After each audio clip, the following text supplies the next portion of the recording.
Continuando con las ponencias, el curso taller de lectura crítica, Cajas Club, tenemos al doctor Carlos Toro Guamanchumo, quien es investigador asociado de la Unidad de Investigación para la Generación y Síntesis de Evidencias en Salud de la Universidad San Ignacio de Loyola, Lima, Perú. También es director en Dirección de Evaluación de Tecnologías Sanitarias de IETSI Salud, coordinador de la Unidad de Investigación Multidisciplinaria de la Clínica Bendaño y tiene maestrías en Investigación Epidemiológica en la Universidad Peruana Cayetano Heredia, en Medicina en la Universidad San Martín de Porras y un diplomado en Bioestadística Avanzada en la Universidad Pontificia Católica de Chile. ¿Quién nos va a hablar este día de índices de validez de pruebas diagnósticas, sensibilidad, especificidad, valor predictivo positivo, valor predictivo negativo, likelihood ratio y nomogramas? Bienvenido, doctor Carlos Toro. Bien, muchísimas gracias, Saraí. Voy a compartir mi pantalla en estos momentos. Eh, ¿Puede darme autorización, por favor?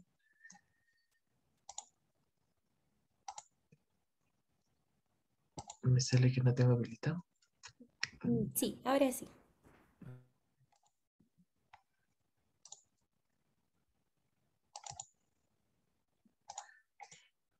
Sí se ve mi pantalla, ¿verdad? Sí se visualiza. Ya, perfecto. Bien. Hola con todos. Gracias por la invitación para compartir el día de hoy un poco, una breve introducción en realidad a las pruebas diagnósticas, a conversar un poco sobre los parámetros que hace un momento han sido mencionados. Eh, Vamos a conversar con una introducción desde el punto de vista teórico. ¿Por qué? ¿Por qué y para qué el uso de estas pruebas diagnósticas? Luego ya, cuáles son los parámetros que hace un momento se han mencionado, cuáles son sus usos, sus aplicaciones. Y bueno, vamos a terminar al final redondeando con lo que se mencionó también del nomograma de Fagan, que básicamente es la representación gráfica del likelihood rate. Bien. A ver, nosotros partimos con la premisa de un umbral de la prueba. Vamos a imaginar que tenemos una situación en un contexto clínico, ¿no? Donde 0 implica ausencia de la enfermedad y 1 es el momento en el cual se hace el diagnóstico. Ahora, en todo ese proceso intermedio, ¿qué es lo que puede suceder? Yo puedo tener un escenario en el cual yo voy a necesitar pedir más información. Ahora, la parte intermedia entre no tengo la enfermedad y yo pido la información, voy a tener lo que yo conozco como límite de descarte, y entre la parte en la cual yo pido más información y hago el diagnóstico, está justamente el límite diagnóstico. Ahora, eh, hablar de en realidad de la necesidad de una prueba, me lleva a hablar de lo que nosotros conocemos como prueba de oro o gol estándar, que en realidad puede tener varias alusiones que al final terminan en un solo punto. El gol estándar hace referencia a la prueba o criterio con la cual yo defino inequívocamente una enfermedad o condición. El gol estándar define la presencia de la condición con la máxima certeza conocida. Es requisito para evaluar la utilidad diagnóstica de una prueba. ¿Por qué? Porque si es que yo estoy testeando algo, o sea, si es que yo quiero de repente saber si es que un test diagnóstico nuevo sirve, yo lo tengo que comparar con la mejor prueba disponible. ¿Cuál es la mejor prueba disponible? La prueba de oro, el gol estándar. Entonces, es un requisito para yo evaluar la utilidad diagnóstica de una prueba. Como cuarto punto, la, como cuarto punto, la prueba de evaluar solo puede tratar de alcanzar ser tan buena como el gol estándar. Porque se supone que si el gol estándar es lo que me da la definición inequívoca de la enfermedad o condición, pues el nuevo test no puede superar eso. Entonces, la prueba de evaluar solo puede tratar de alcanzar ser tan buena como el gol estándar. Y finalmente, que eso en realidad tiene que ver con el punto 3, siempre usar la mejor referencia posible para el gol estándar. Y esto naturalmente varía de escenario en escenario. Y depende naturalmente también del contexto clínico. Ahora, seguramente hemos escuchado hablar de términos como sensibilidad, especificidad, valores predictivos y bueno, el likelihood ratio que vamos a hablar más adelante. Todos obedecen en realidad a cálculos. que al final terminan saliendo todos del teorema de Bayes, pero en cálculos más simples, básicamente parten de una tabla de 2 por 2. Y si yo tengo una tabla de 2 por 2 significa que naturalmente voy a tener filas, columnas. Si yo tengo filas de columnas, se supone que voy a tener eh, una situación, condición, evento, como desee llamarle yo, eh, en la parte horizontal y también una condición, situación, contexto en la parte vertical. Usualmente nosotros lo podemos presentar de esta manera. Acá, para mis filas, va a estar la prueba, que de repente alguna prueba que yo estoy testeando, de repente algún índice, algún marcador, yo quiero ver cómo funciona. Entonces, eso es lo que va a ser mis filas. ¿Y cuál va a conformar mis columnas? El patrón de referencia, o conocido también como gol estándar.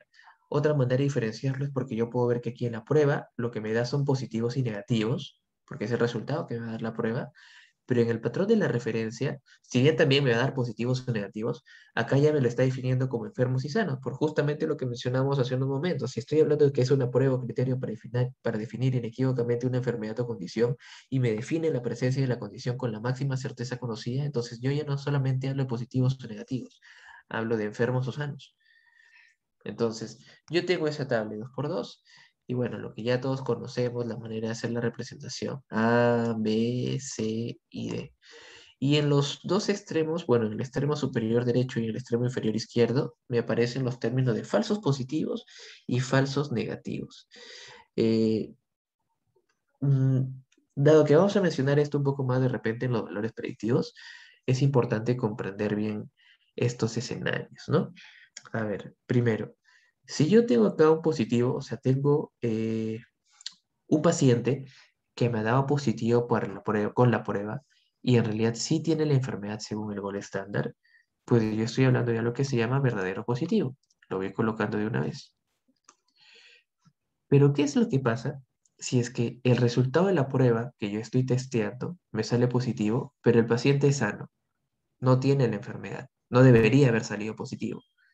Entonces, ahí estoy hablando de un falso positivo. Tercer escenario. Tengo ahora una situación en la cual el resultado de la prueba me salió negativo, como si no tuviese la enfermedad, según la prueba que yo estoy testeando. Sin embargo, al aplicar el gol estándar, me sale que sí tiene la enfermedad. Voy a colocarlo para que se compre un poco. Que sí tiene la enfermedad.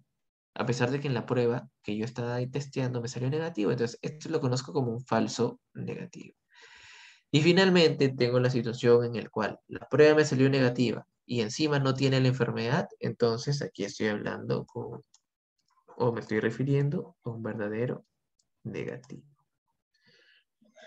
Y después la fórmula matemática de sensibilidad, que es A entre A más C, en columna A entre A más C, y la especificidad es D entre B más D, pues si bien es cierto, al final uno se las termina memorizando, es importante saber qué es lo que yo estoy dividiendo. En el caso de la sensibilidad, lo que yo estaría dividiendo es los verdaderos positivos entre el total de enfermos, porque es A entre A más C.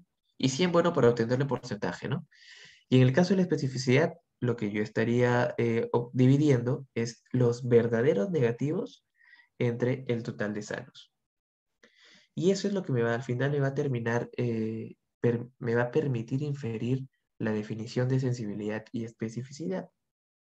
En el caso de sensibilidad, puedo verlo, por ejemplo, de una manera como que es la probabilidad de que la prueba resulte positiva si es que el paciente tiene la enfermedad o condición.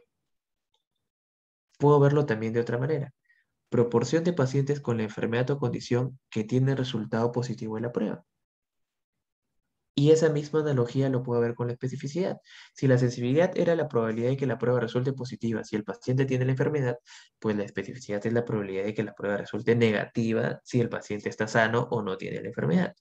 Si es que la sensibilidad era la proporción de pacientes con la enfermedad o condición que tienen resultado positivo en la prueba, pues la especificidad es la proporción de pacientes sin la enfermedad o condición que tienen resultado negativo en la prueba.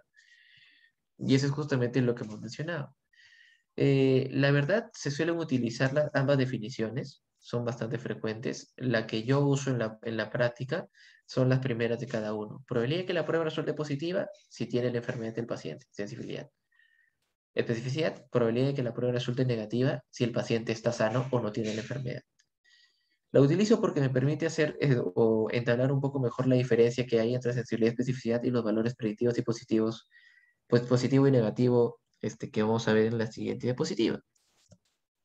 Y aquí está. Igualito, positivos, negativos en fila según la prueba que ya estoy testeando. Voy a colocarlo de una vez. Voy a colocarlo por acá. Mi prueba. Y aquí está mi gol estándar. Bien, entonces yo recuerdo, aquí están A, B, C, D, A, verdaderos positivos, el B me representaba a los falsos positivos, el C me representaba a los falsos negativos, y ya. Si es que en sensibilidad era en columnas, el valor predictivo positivo ahora es en filas. Si es que en especificidad también era en columnas, el cálculo ahora es en filas. Entonces, si en especificidad era A entre A más C, aquí es A entre A más B. Y sensibilidad, perdón. Y si especificidad era D entre B más D, aquí es D entre C más D. ¿Y qué es lo que estoy dividiendo en el caso de valor predictivo positivo? A ver, estaré dividiendo los verdaderos positivos entre todos los que dieron positivos. Estoy dividiendo nuevamente los verdaderos positivos, que es A, entre todos los que resultaron positivos en la prueba. Y en el caso del valor predictivo negativo, estoy dividiendo todos los verdaderos negativos entre todos los negativos. Y con esa división yo ya estoy obteniendo una proporción. Y esa es la razón por la cual aquí yo veo las definiciones. El valor predictivo positivo es la proporción de individuos con enfermedad por la prueba de oro de todos los que tienen la prueba positiva. Es lo que acabo de decir. De ahí salió la división. Y en el caso de valores predictivos negativos, es la proporción de sanos de todos los que tienen la prueba negativa. Y esa es la razón también por las cuales se suele usar otra definición, que si bien sensibilidad era la probabilidad de que la prueba resulte positiva si el paciente tiene la enfermedad, en el caso del valor predictivo era la probabilidad de que el paciente tenga la enfermedad si la prueba resulta positiva. Si es que la especificidad era la probabilidad de que la prueba resulte negativa si el paciente está sano, valor predictivo negativo es la probabilidad de que el paciente esté sano si la prueba sale negativa. Más o menos trabaja con una especie de complemento o una inversa como es sembrarlo. Ahora, una situación particular que es importante tener en cuenta es que los valores predictivos dependen de la prevalencia de la enfermedad.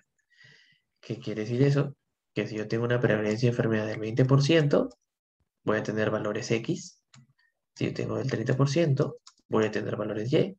Si tengo una prevalencia del 40%, voy a tener una prevalencia C o voy a tener valores Z. No sucede así con la sensibilidad y especificidad. Y lo vamos a ver de aquí más adelante. Aquí yo tengo, por ejemplo, un escenario donde tengo la prevalencia de una prevalencia de enfermedad de 50% y una prevalencia de 10%. Eh, si yo quiero hacer los cálculos de sensibilidad, por ejemplo, yo ya sé que en el caso de sensibilidad, vamos a hacerlo por acá, es igual a A entre A más C. Y especificidad era D entre B más C. Entonces vamos viendo, porque hemos dicho que la sensibilidad y la especificidad no se afectan con la diferencia de la prevalencia. Entonces vamos viendo cuánto es lo que me sale la sensibilidad en este escenario. Tendría entonces a 400 entre 450. Y la especificidad vendría a ser 450. No, perdón, es 400 entre 500 sería, porque es entre A más C. Y en el caso de especificidad vendría a ser 450 también entre 500. ¿Qué es lo que sucede con la prevalencia del 10%? Vamos a ver. Estaría dividiendo 80 entre 100. Y en el caso de especificidad estaría dividiendo 810 entre 900. Y de ahí es que ya yo puedo hacer puedo hacer los cálculos matemáticos tranquilamente. 400 entre 500 vendría a ser 0,8 multiplicado por 100, 80%. Si lo multiplico por 100. Y 80 entre 100, 0,8 multiplicado por 100, también 80%. Igual acá. 450 entre 500 me da un valor de 0,9, o sea, 90%. Y 810 entre, en este caso, 900, igualito, 90%. Entonces, para cualquiera de estos dos escenarios, me voy dando cuenta de que la sensibilidad y la especificidad tienen los mismos valores, tienen los mismos resultados. Bien, entonces es importante tener eso en cuenta. ¿Qué es lo que pasa ahora con los valores predictivos? Vamos a ver cómo es que eso afecta. Vamos a suponer que aquí igual yo tengo mi prueba, positivo, negativo, enfermos y sanos. Y yo de repente tengo una prevalencia que la puedo en realidad también calcular, porque al final si yo veo que tengo un total de 720 más 10 más 180 más 90, tengo un total de 1000. Tengo un total de 1000. Y si es que yo sumo todos los enfermos, 720 más 180 me va a dar 900. ¿Cuál sería la enfermedad? La prevalencia de la enfermedad, ¿qué porcentaje de 1000 representan estos 900? Entonces la prevalencia vendría a ser el 90%. Bien, no tenemos que esperar a que nos den todos los valores ya masticados. Ahora, ¿cuáles vendrían a ser los valores predictivos positivos? Pues fácil, yo ya puedo hacer el cálculo de acuerdo a la fórmula que de repente ya me memoricé. Vimos que el BPP era igual a A entre A más B. Y el valor predictivo negativo era de entre C más D. Ya, por 100. Todo eso, ¿no? Entonces, ¿qué es lo que tendría que estar dividiendo acá? 720 entre 730. Y acá, 90 entre 270. ¿Qué valores terminaría obteniendo yo acá? En el primer escenario estoy obteniendo 0,098, o sea, 98,6 aproximadamente. Y en el segundo escenario, si quiero hacer la división también, 90 entre 270, estoy obteniendo un valor predictivo negativo de 33,33333, con una prevalencia del 90%. Alta, bien alta. Y ahí está, ahí lo puedo ver. Justamente coincide 90, 98,6, 33,3. Vamos borrándolo para que se note un poquito mejor. Siguiente escenario. Igualito. Mi prueba, positivo, negativo, enfermos, sanos. Sigo teniendo un total de 1000 participantes. Aquí es 500. Entonces he bajado una prevalencia al 50%, porque 500 de 1000 es el 50%. ¿Cuál vendría a ser el valor predictivo positivo? 400 entre 450. Eso me da un total de 88,8888%. Si lo quiero redondear, 88,9%. Y en el caso del valor predictivo negativo, 450 entre 550, que vendría a ser, o me vendría a dar un total de 81,81, 81,8.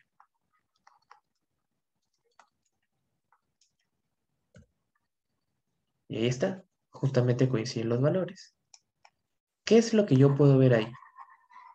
Que a medida que va disminuyendo la prevalencia de la enfermedad, el valor predictivo disminuye también, pero el valor predictivo negativo sube. Vemos ahí otro ejemplo más.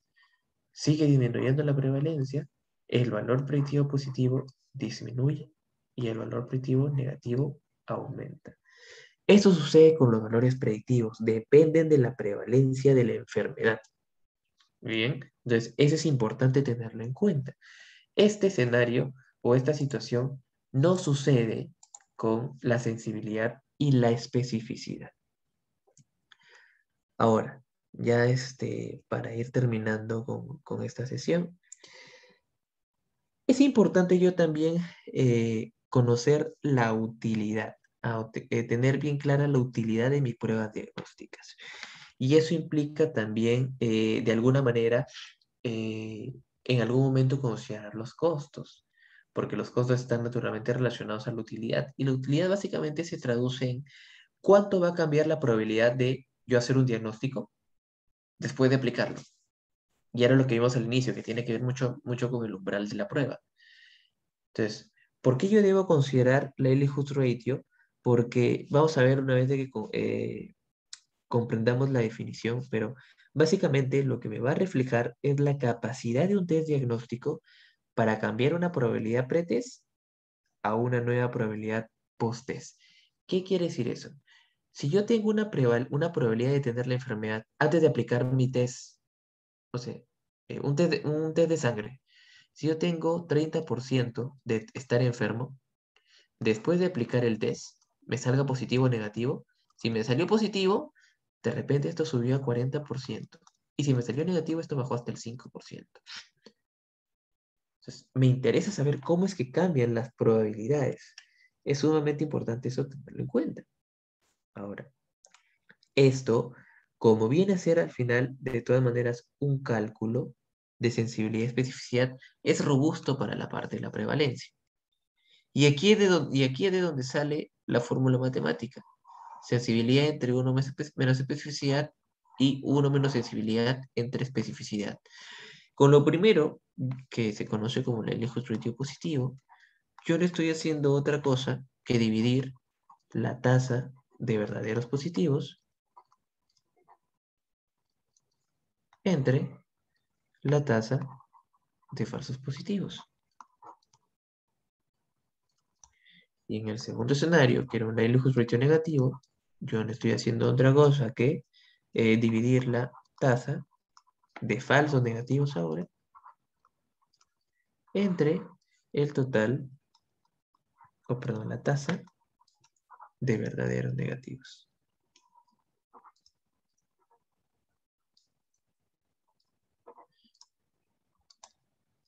Entonces, lo que yo estoy viendo ahí, en realidad es primero que es una razón, una división. Segundo, que estoy dividiendo posibilidades de todas maneras. Bien, entonces, la razón entre la posibilidad de observar un resultado en los pacientes con la enfermedad en cuestión versus la posibilidad de ese resultado en pacientes sin la patología. Eso es el Likelihood Ratio. ¿Cuál es la división entre la posibilidad de observar un resultado en los pacientes con la enfermedad versus la posibilidad de ese mismo resultado sin la patología? Traducido un poco más al español. Aquí está. ¿Cuál es el Likelihood Ratio positivo? ¿Cuál es la probabilidad de que yo tenga un resultado positivo en enfermos entre la probabilidad de tener ese mismo resultado positivo en sanos? Entonces, al hacer esa división, ¿qué es lo que me está expresando? ¿Cuántas veces es más o menos probable un resultado positivo en enfermos en comparación con no enfermos? Sensibilidad entre el complemento y la especificidad. En cambio, el Likelihood Ratio negativo es igualito. La probabilidad de yo tener un resultado negativo en aquellos que están enfermos entre la probabilidad de yo tener ese mismo resultado negativo también en los sanos. Y esto es lo que se traduce como complemento y la sensibilidad entre la especificidad. Y ya, ahora naturalmente si yo tengo divisiones, eso implica también que yo voy a tener valores. En el caso del Likelihood Ratio positivo, usualmente va a tomar valores mayores, ¿no? Y en el caso del Likelihood Ratio negativo va a tomar valores también positivos, pero son menores. ¿Por qué? Ahorita vamos a comprender por qué. Bueno, esta es una tabla de interpretaciones. Bien, se dice que mientras más alto es el Likelihood Ratio positivo, es mejor. Bien, y mientras más pequeño sea el LR negativo, es mejor. 0,5 es mayor que 0,1. 0 punto es más pequeño. Entonces, a medida que va reduciendo, no voy a dejar la flecha por acá porque se comprendería medio raro, pero a medida que yo voy reduciendo, es mejor para el Likelihood negativo. ¿Por qué? Vamos a hacer la analogía. Viene un paciente. De repente viene con fiebre, con tos, etc, etc. no sé, con síntomas y signos de COVID. Y bueno, yo de acuerdo a la epidemiología de COVID, aquí en el país o en la región, pienso que de acuerdo a los síntomas y signos que tiene, 40% de que sea COVID. Esta es mi probabilidad pretest.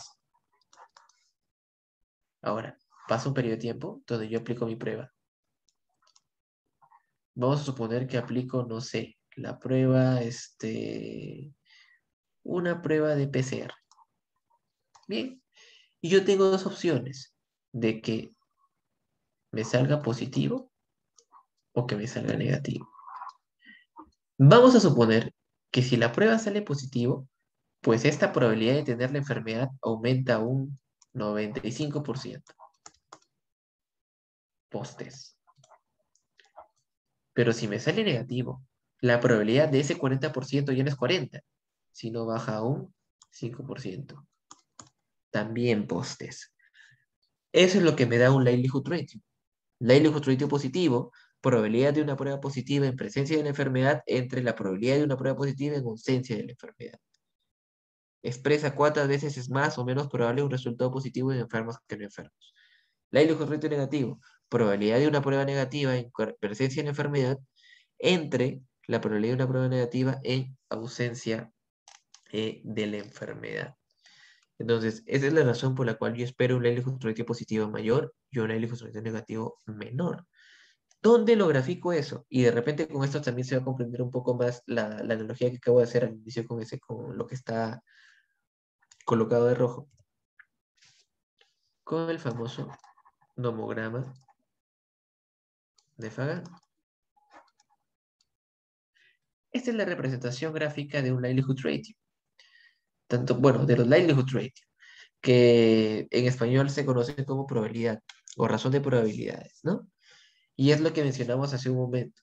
Supongamos de que yo tengo una probabilidad pretende que llegó el paciente. Llegó el paciente y de repente tenía una probabilidad del 40%. Aplico mi test diagnóstico y aquí vemos el likelihood ratio. Vamos viendo que mientras más es, pues como que la línea se va inclinando para arriba. Entonces vamos a asumir que, supongamos de que tiene un LR de 22, pasa por el medio, vamos a ponerle de 30. Tiene un LR positivo de 30 y vimos que de 10 ya era muy bueno. Entonces, ¿cómo se traduce este 30? Likelihood ratio de 30, que de lo que era 40% pasa a casi 95%. Aparentemente es bueno, porque si es que me sale positivo, entonces significa que me está cambiando la probabilidad de tener la enfermedad de menos de la mitad a casi confirmado. Pero ¿qué pasa si me sale negativo? Likelihood ratio ahora de 0.05, vamos a poner que es 0. No sé, 0.30. O ya 0.05. ¿Qué es lo que vimos también? Que mientras más pequeño sea, obviamente más pequeño es más abajo, porque se va achicando, van agregándose los ceros después del decimal. Mientras más pequeño sea, también vimos que era mejor. Y aquí, un likelihood ratio negativo de 0.05 se traduce en una probabilidad de el 1%. ¿Qué quiere decir eso? Que esta prueba, si es que inicialmente yo tenía una probabilidad del 40% cuando llegó, aplico la prueba y casi lo descarto por completo, porque me salió 1%. Entonces, es un escenario que yo debería considerar. Significa que el test diagnóstico, pues, me está aportando información útil, que realmente que esta prueba diagnóstica realmente es útil. Nuevamente, el likelihood ratio o la razón de verosimilitud refleja la capacidad de un test diagnóstico para cambiar una probabilidad pretest a una nueva probabilidad post-test. Entonces, el uso del likelihood ratio constituye realmente una herramienta de gran utilidad para la toma de decisiones clínicas. Eso es lo importante.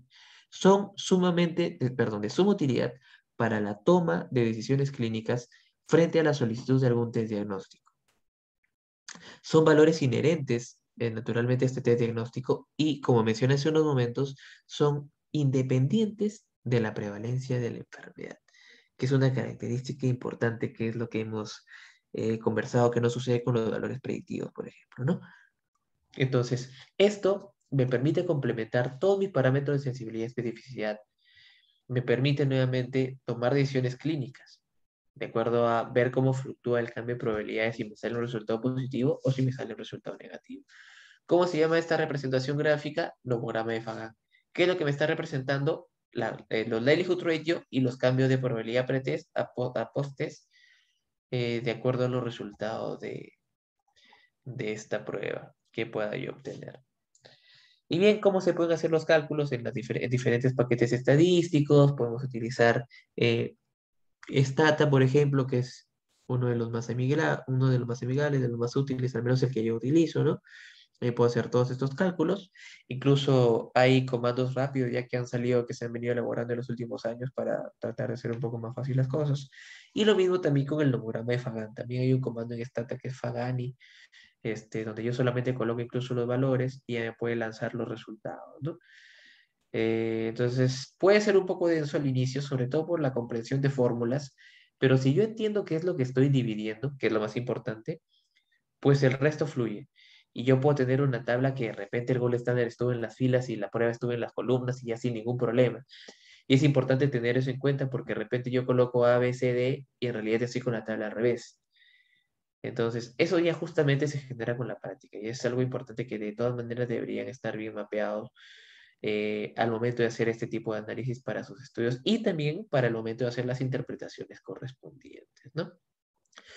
Otra cosa que de repente y en algún momento veremos será el tema del área bajo la curva ROC, que también está relacionado a las pruebas diagnósticas, el tema también de establecimiento de puntos de corte, que también está relacionado a las pruebas diagnósticas y los diferentes métodos, como el de Liu, como el de Youden, como el Diras Method y otras cosas más. Hablar de pruebas diagnósticas realmente es algo bastante complejo y completo, pero es algo bastante interesante. Y hay muchas cosas de todas maneras que revisar. Bien, eso sería todo por el día de hoy. Agradezco nuevamente la invitación y ya nos estaremos viendo en otra oportunidad.